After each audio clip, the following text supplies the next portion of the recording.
Ladies and gentlemen, what's good, y'all? It's the Chillmeister J. Christian Gary, and this is yet another special edition of Focus Fights Audio. And my next guest, like the great David Letterman once said, needs no introduction among the fight world, but on New Year's Eve, he'll help to put the naysayers on the back burner and get recognition from combat sports fans and non-combat sports fans alike when he looks to stop the hype surrounding Kai Asakura. This man is a former multi-divisional king of the cage and Bellator Bantamweight world champion, and will look to extend his 5-month RIZIN Bantamweight title reign a little bit longer. This man is a native of Hesperia, California in the United States of America. He is Juan the Spaniard Archuleta. I would say, how are you? But judging from your champ count videos that you put out on your YouTube channel, I'm pretty sure fans already know how you're feeling, right? Oh yeah, doing good. Thanks for having me on. You're welcome. And I mean, to be honest, speaking of those champ count videos that you've been putting out lately, I mean, what have fans been getting out of you just by seeing those videos of you and Kyohei Hagiwara in training camp? Yeah, they get to see a little dive into my what I sacrifice day in and day out. You know, they train my ass off. You know, I don't cut corners, and it's something that I've always done in secrecy because I'm a firm believer in what you do in the dark will come to light. You know, and so but it's a new day and age, and you got to learn to adapt and learn to promote yourself and market yourself, because when you wait on others to do it, it doesn't happen. So just doing my own thing and letting fans in a little deeper depth of what it is to train for a world title. I see. And I mean, to be honest, with you putting out these champ count videos, do you think it might spark some imitators and duplicators off of that? Good thing is everyone has their own pretty much like a unique skill set, right? Like their own promotional style. And so the guy that I'm with, EQ, he does a great job on storytelling and putting some things together. And so I'll always, like me, mine kind of crosses and threads in between certain people that are trainers as well, right? Like, or that put their stuff out there. But, at the end of the day, it's for the fans, for them to dive in and to see a look of my life and what it revolves on being a world champion. I see.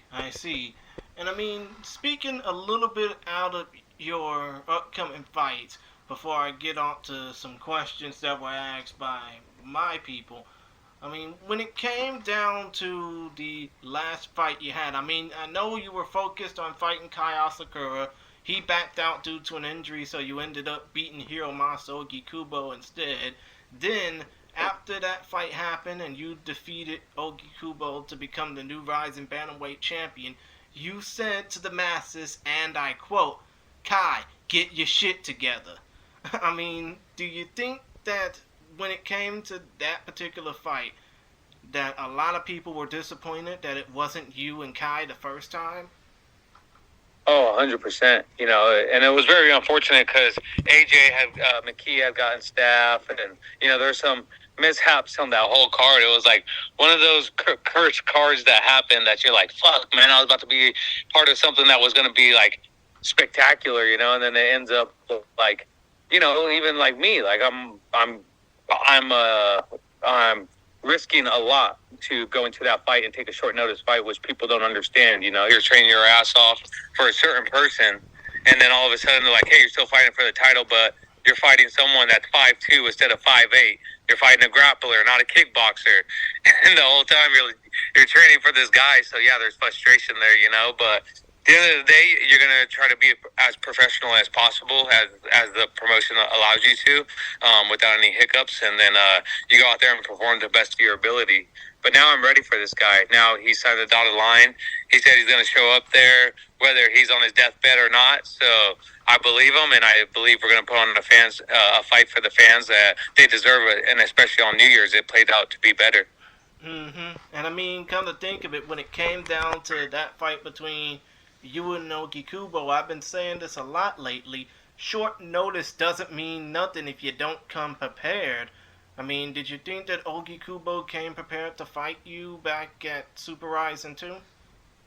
As much as he could, yeah. Like, obviously, he took it on short notice, too, and had to save the card, So it was like the fans get what was worth for them. Maybe not, but it was like, at the end of the day, it was winning a world title and getting back in championship title over my name. That way I could prove to everyone that I still am a champion. I am the champion. I'm the best 135er in the world, and I'm going to prove it on New Year's Eve.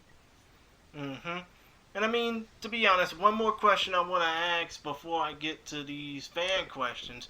But I remember when it came to the Super RIZIN 2 build-up, all you managed to get was an interview on Kelly and Mark or whatever that show was on ABC that comes on in the mornings. But outside of that, you didn't really get any publicity, from future appearances. I mean, do you think it had something to do with timing or the fact that they were still in a writer's strike or something? No, I don't know. It's just like I don't really pay too much attention to it. I'm not like how would you say, like, martial arts, like, number one guy to interview, right? Like, as far as like MMA, all these type of MMA outlets, they have their selected few and managers that they work with, which is fine. I'm going to go and continue to win titles. I don't do it to be famous. My parents have put in a lot of sacrifice to be where I'm at today, to go from basically country to country and compete my whole life and perform on the biggest platform I can for them, and be able to take them around the world and travel and watch their son compete. They sacrificed a lot their whole lives for me to be able to wrestle and give everything I got to prove that I'm the best, not for myself, but for them, and to keep my family's name in the history books, And what better way than being the first champion for America in RIZIN? And so, now I got that. People can't erase it. And so now I'm continuing to make history, and I'm going to let that play out by itself. I mean, especially because of the fact that you keep coming out with these elaborate Native American, Spartan American, and Aztec American entrances, right? Yeah. I mean, I'm Spanish, and the cool thing about me is, like, I love who I am as a person. I have no insecurities. Everyone's like, your fight name's a Spaniard. Why would you walk out in a Jaguar Aztec outfit? It's like, because my mom is, my grandpa is from Mexico. We have Aztec blood. My dad's also Apache. I'm also Spanish. I'm an American. We're mutts, We're mixed. We're a mixed culture. We're a mixed breed. And it's not like I got to choose who I get to be. Like, if I got to choose who I get to be, then I would choose what I want, But I get to choose to represent that, and that's what the best thing about me is. Like, I don't give a shit what people think. They could think whatever they want, but I'm going to represent who I am and represent my bloodline. I see, and it's all about being one great big melting pot at the end. Yep, exactly. We're all human, right? Yep, exactly. Now, on to the fan questions. One from Cap'n99, at KAPN99, says, and this is a two-parter, given the sale of Bellator to the PFL and the merging of the Bellator and PFL rosters, even though that there's certain divisions that the PFL doesn't have that Bellator's having, I mean, what will be your next move if you beat Kai Asakura on New Year's Eve? Is a unification bout with Patchy Mix on the cards? And the second part of that is, if you don't fight Patchy Mix, do you have your eyes on anybody in the RIZIN Bantamweight or Featherweight division? Maybe the winner of Chihiro Suzuki or Masanori Kanehara? Yeah, I mean, right now I'm in a very peculiar position, right? Like, first of all, I'm super happy today they announced Mike Hogan's going to be sticking around. That gives us a little more breathing room coming from Bellator, because we know he's going to fight for us. He's made this roster. He's put these fighters together, and it's pretty much like he got to go around the world and select his Marvel characters, right? And he's like, I have the best mutants in the world that could defend anything, and so, and put on these fights. So for him, it's his game, it's his video game. So we're very fortunate to have him with PFL. He's going to continue to make great matchmaking fights that fans appreciate. And so, like, right now, I was promised a fight with Patchy Mix after I finished my quest with RIZIN. Granted, I still win and put Asakura away. If that doesn't happen, then yeah, we could explore the opportunity of fighting champ versus champ in Chijiro Suzuki, or I'm sorry, I forget his last name, but Suzuki, yeah. So that's obviously a no-brainer. That's another thing that puts me in the history books as the first RIZIN champ versus champ match that they would ever have. And so that's more intriguing to me as far as putting your name in the history book and them not being able to erase it, and then being the first double champ for that organization. Something that's never been done before. So that interests me more than the Patchy Mix fight. But obviously, I will take Patchy because I will be able to unify 3 belts under one banner, which would be the PFL, the Bellator, and the RIZIN, which no one would ever be able to do. Basically, in a way, you would be creating an MMA triple crown, so to speak. Yes, 100%. Exactly. Now, this upcoming will be your 4th fight under, in some way, the RIZIN Fighting Federation banner, or in Japan in general. What's your favorite part about fighting in Japan, the Kansai region, Tokyo, Saitama, what have you? And do you think that RIZIN's now a more appealing destination, you know, be it fighters outside of the UFC or Bellator and PFL umbrellas because of recent promotional shakeups? Yeah, I mean, Japan's always been special, right, for fighters. Like, everyone's dream, I don't care who you are. If you're a martial artist, you know that Japan is the mecca of martial arts. Everyone that has seen my belt, every fighter that knows that a top level, from Poirier to Rampage to Aljamain, Marab, like TJ, Cub, Brian Ortega, like all these guys are like, I would say, like, not jealous, but like, man, I wish I had that opportunity to fight for that belt, you know. And it's super cool to see that, because for some people that are huge fans of these guys, like, I'm their fan, you know, like they're fans of me, like winning that belt and bringing that home to America. So fighting for Japan is super prestigious, and if MMA fans don't get that, that's their loss, you know. But every fighter that I've talked to always wish that they could go to Japan and fight on the New Year's Eve card, and I'm about to headline it and be the main event, and I get to go out there and showcase and put away Asakura come fight night. Exactly. And speaking of Asakura, is there any unique challenges you're looking for in this matchup with Kai? I mean, how does he rate against some of your past opponents that you went toe-to-toe with? Yeah, he's tough. You know, I wouldn't say he's the best, but he comes dynamic. He comes with power. He's a finisher, and I fought many of them. I fought him, let's see, like Pitbull. I fought him right after he knocked out Michael Chandler. I fought Patchy when he was on a 14 or 15 fight submission streak, and, you know, Stotts, he was up and coming and, like, just, you know, full of confidence. Sergio, same thing. Like, I fight people in their prime, and I don't think Asakura's, when I did call him out, he was in his prime, and I wanted to fight him then, but got overlooked. And so now I get to fight him. Now I get to show him that, you know, I'm the best. And, you know, at one time he was the best because he was a champion. And so I want to give the fans what they deserve in Japan, real martial arts. So what would happen if this guy fought this guy type feel, and it's about to happen come fight night. I see.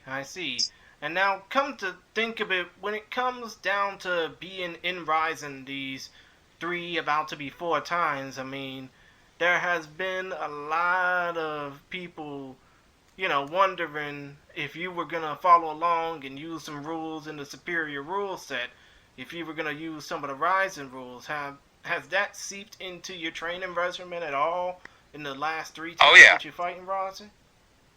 Yeah, definitely. I mean, obviously they're very good at not staying on their back or staying on their hands and knees because they know what's coming.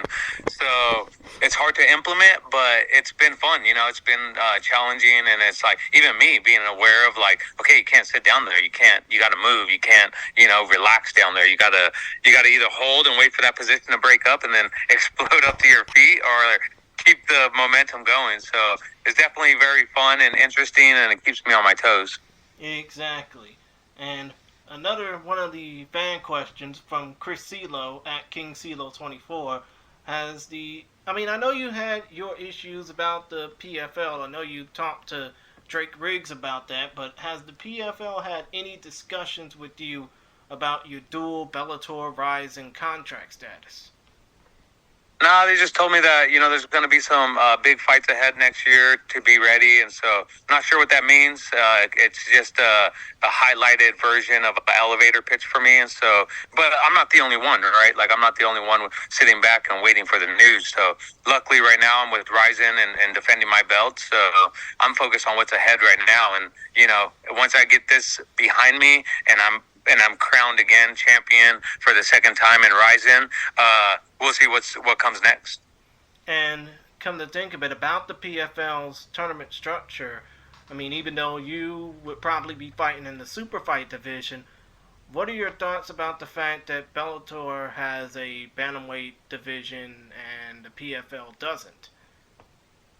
Yeah, I mean, I could fight at 145, 155, 135. It doesn't really matter to me. Like, I would take whatever division they said, hey, we need you to fight in this, we need to pull you in. Like, I'm interested on seeing how they're going to select the people. Like, they're not going to let everyone into the tournament, right? Like, that's chaotic. They got to select either the top 5, the top 10, whatever it may be, in each weight class and put them into the tournament. So we have yet to see that structure on how that's going to go down.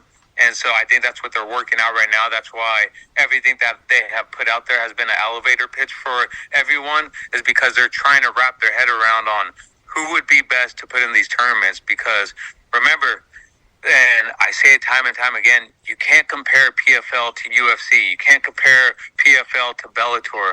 The reason being is you have to put the guys in the tournament that are going to last, that have proven to last in tournament settings. You have 8 months to prepare for 4 fights. Not everyone's capable of doing that, and it shows. Like, that's why people that are just hard workers end up winning the tournament, because they come out of nowhere and they're just grit and they're able to withstand a lot of damage and keep on going on to the next fight. So they have to be very selective on who they select for these tournaments. Otherwise, they get put out, and then they have to put someone in there that out of nowhere comes in. They only have one fight, and they're in the finals. That doesn't make sense, So it's a very meticulous and thought out draw that they have to do in the next couple months. Exactly. And I mean, come to think of it, that was probably a stupid question for me to ask, saying that would you want to fight in the PFL divisions? Because, let's face it, you fought in King of the Cage, dude. You fought in 4 different weight classes and became a champion in all 4 of them. Yes. Yeah, I mean, it's not a stupid question, right? It's just like, I love to fight. I love to challenge myself. I love to put myself in the burner and see who comes out, That's what I've done time and time again. But, it's just, what are you willing to sacrifice and what are you willing to give up to accomplish your goals? Mm-hmm.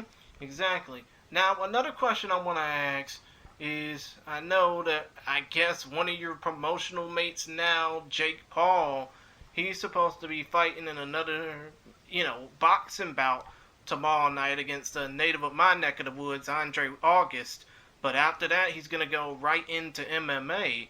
I mean, what are your thoughts about, celebrity influencers trying to get into combat sports, not just Jake Paul trying to go from YouTube to boxing to MMA? I think it's great. The more eyes, the better, right? Like, and he takes it serious. It's not like he's doing it jokingly like Dylan Dennis, right? Like, I feel like Dylan Dennis is more of a clown than, I don't even think Jake Paul's a clown. Like, I think he takes it very serious. He knows, like, all right, I got to train my ass off. I got to get the best coaches around, the best training partners around, and prepare to put myself on that pedestal and come, win or lose, hell or high water, I'm going to take whatever heat comes to me. And so he has my respect. That motherfucker is, he put, you see some of his training, you're like, all right, he's training for real. This guy don't fuck around. I mean, come to think of it, there's a reason why he yells meme season every time he fights. I mean, come to think of it, he did his best to make Dylan Dennis a meme, and all Dylan Dennis had to do was fuck himself up. Yeah, exactly.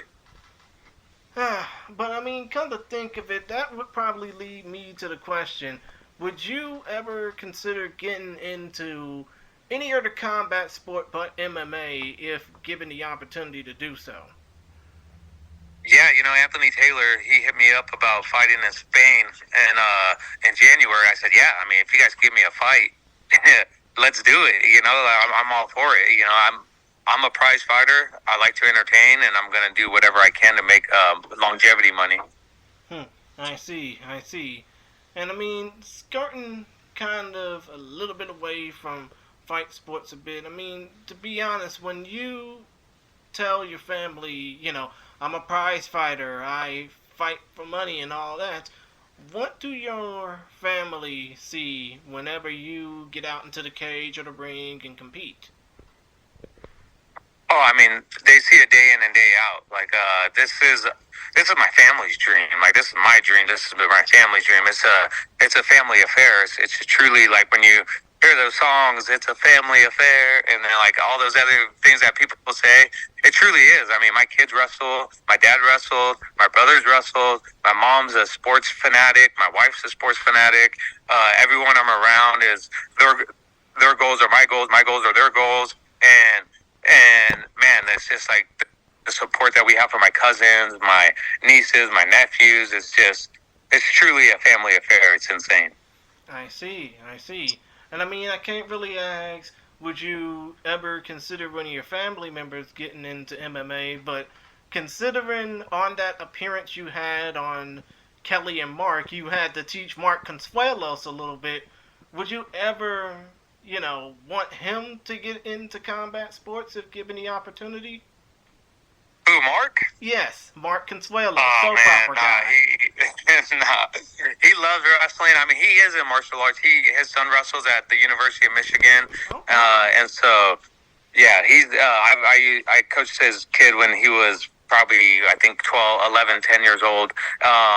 But yeah, I mean, he's been around martial arts for a while. He's done boxing and things like that. But I think with the right person, yeah, the right age and the right mindset, if he goes like a 3 to 5 rounder, yeah, he could do a boxing fight, But I wouldn't like to see him do it, but I know he can. He's definitely a competitor.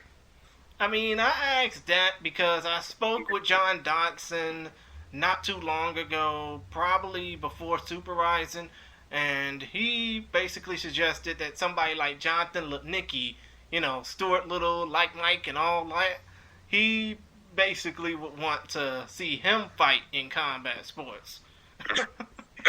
Yeah, man. It's just like some of those guys can. Yeah, I mean, they have the money and the means and the surroundings to do it and get them ready. It's like, I don't know what Ben Askren and Tyron Woodley were thinking. I don't know if they did not train for boxing against, Jake Paul or something. But I know those guys. I know how professional they are, like a Nick Jonas, like a Frank Grillo, Mark Consuelos. Those guys are super professional, and whatever they put their minds to, they're gonna do all out, and they're gonna be prepared.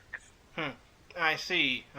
Now, getting more onto the broadcast side of things, obviously, Bellator just ended their deal with Showtime not too long ago. Premier Boxing Champions and Showtime Boxing in general are going to go ahead and go Splitsville as of this weekend. I mean, what was your overall thoughts about fighting on Showtime now that Showtime Sports as of January 13th will be no more? Yeah, we got super let down, We had, before COVID, we were on the up and up with DAZN, and we were gaining momentum. We were on the fast track to continue our promotional agreement with DAZN. I mean, Mike Hogan and Scott Coker would tell you firsthand, like, we had a lot of momentum before COVID happened. COVID happened, then we got shifted to Showtime, then we got promised, like, a bill of goods that were obviously a lie, and so we all extremely got let down. Exactly. And I mean, to be honest, when it comes down to the future for Bellator, I know you can't speak on that because it's a little bit too inside baseball, so to speak. But in a perfect world, do you hope that Bellator will get at least some type of recognition regardless of, the PFL and what else it has in store? That who will? That Bellator will? I mean, do you hope that Bellator in a perfect world will get some type of recognition as far as being shown on you know, some Yeah, place, ESPN some and stuff. streaming platform where everybody could watch. Yeah, definitely. I know. Again, we had a lot of momentum. I don't know where that's going to go now. With what they have right now, like the European League, like we didn't get to really see. A lot of the Americans didn't really get to see what happened that night because it wasn't broadcasted out on ESPN. The last PFL. Mm-hmm. So I think they still have a lot to figure out, right? And it's kind of like RIZIN too, right? Like we're on Fight TV on the app, and so it doesn't really get promoted out here as much. And so I'm hoping that we could kind of make a bigger push on all platforms that one day we could all be just as mainstream as the ESPN. So for sure, yeah, absolutely. Exactly. Now, I know we're almost up against it. I just want to ask a couple more questions, and that's okay. First of all, Yeah. when it comes down to this fight card, I know that you're going to be in... I mean, let's just face it. You're going to be in the main event. Probably the co-main event of this fight card. There's no reason why you shouldn't be in either of those slots. But there are, I think, as I'm looking at Tapology right now, there are 12 other fights, possibly more, that are going to be taking place on this card. If you weren't on this fight card, what fight would you say would be the most to look forward to? Yeah, no, we're definitely the main event, Asakura and I think the co-main event is going to be Horiguchi and the guy that Horiguchi's fighting for the flyweight title fight. But yeah, I mean, yeah, like so either one of us should be the main event. But yeah, I mean, I'm really looking forward to Horiguchi. I love watching him fight. He's obviously a huge fan favorite as well. I mean, do you think that first fight that Horiguchi and Shinryu had was just a big letdown? Oh, man, I was right before my fight, and I was like, wait, what happened? It's over already? Like, what the hell? Like, I poked? Yeah, so it was super strange, right? And it was for sure let down, but, you know, we're gonna get to see the unfolding of it right now. Yeah, at least we can all hope so. Fingers crossed that it happens.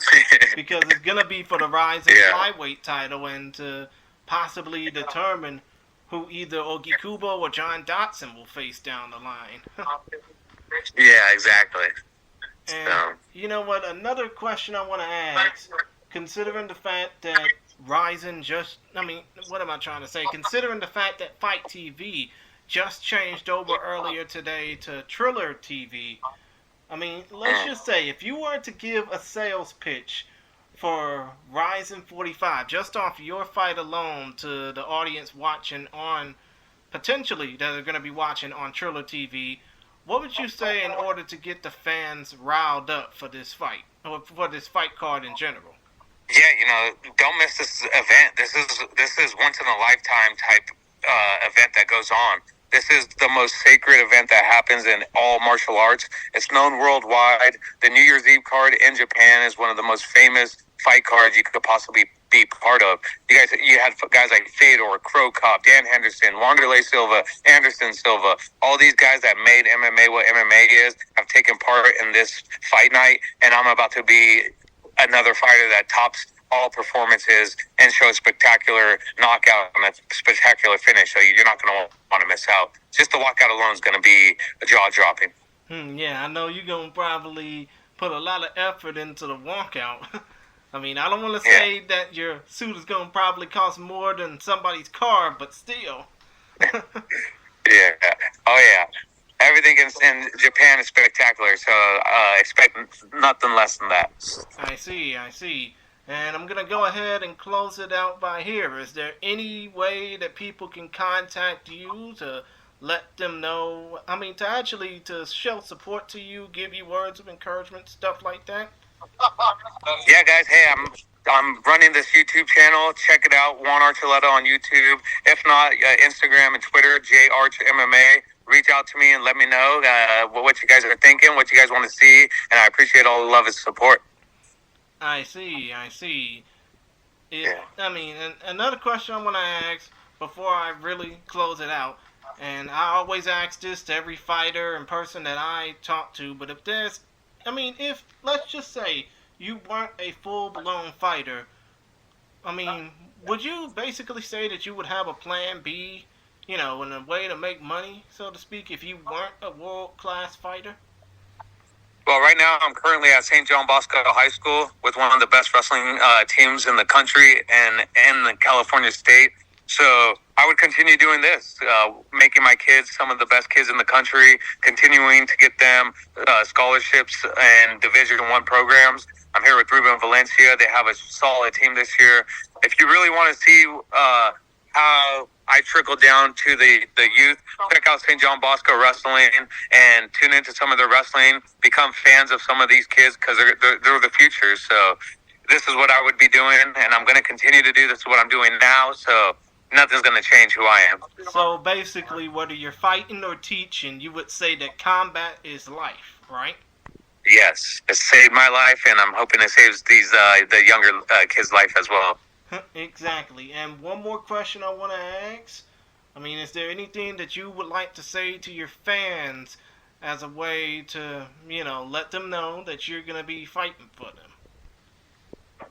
Yeah, man. I mean, I'm the only American that has brought RIZIN's title to America, and it's a Japanese world title, something that's coveted by all fighters. And I just need the support to continue to showcase that. So show some love, show some report, tune in, and USA all the way, baby. Let's go. Exactly. And I mean, to be honest, let me rephrase that. You're only one of 2 American fighters in RIZIN Fighting Federation history to bring some type of relevancy from RIZIN back to the States. It's you and it's King Mo that did it all the way back in 2015. Well, King Mo never brought the world title home. He brought, I think it was the Grand Prix, but Dan Henderson was actually the only one to bring something back from Japan as far as the actual weight class title. Right, so, and I grew up wrestling with Dan Henderson. So to have that told and to have him as a champ in Pride, and me having the opportunity to rewrite history again in that same prophetic environment, I can't wait.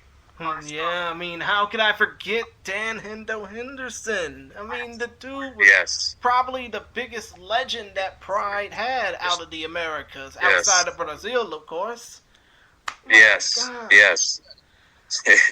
But still, though, point of the matter is, Juan, it's been fun talking to you, and I just want to put over that you can see Juan Archuleta versus Kai Asakura at RIZIN 35 live from the world-famous Saitama Super Arena, December 31st. The morning of December 31st, by the way.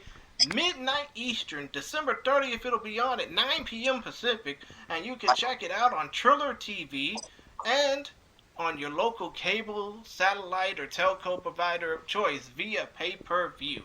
Other than that, Juan Archuleta, it's been fun talking with you, and I hope that you kick ass in the land of the rising sun on New Year's Eve and bring a RIZIN title back home. Yes. Thank you, brother. I appreciate you. Thank you for the fans that tuned in. I appreciate it. You're welcome.